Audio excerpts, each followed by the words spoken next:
Alam mo ba ang 5,000 utang sa credit card kung minimum lang ang bayad po natin aabot ng taon bago matapos?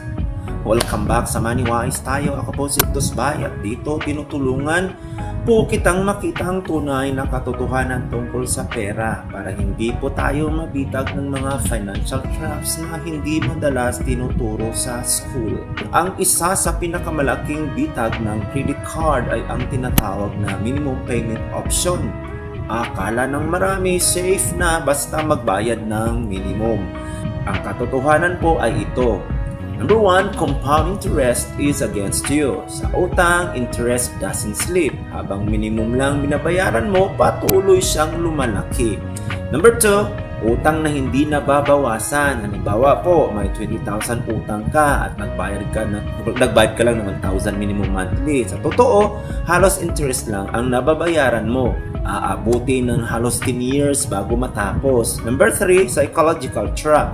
Feeling mo nakasurvive ka kasi updated ang account mo, pero deep inside kinukulong ka ng bangko para maging loyal debtor. Number 4, Pinoy reality check. Marami sa atin gumagamit ng minimum payment para may extra pambayad sa Shopee, sa GrabFood, o travel, pero hindi natin alam triple ang binabayaran natin. Long term, yung 5,000 gadget nagiging 15,000 dahil sa interest. Practical tips po: huwag mag-settle sa minimum. Always pay more than the minimum, ideally in full. Kung hirap bayaran, stop using your credit card habang may utang. Next, gumamit ng debt snowball o avalanche method para tuluyan itong matapos.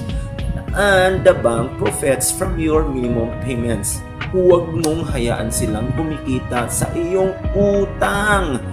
Albert Einstein said, "Compound interest is the eighth wonder of the world. He who understands it earns it. He who doesn't pays it."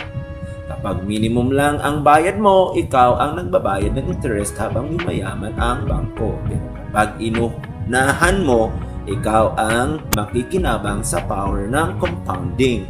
This time, para savings at investment mo.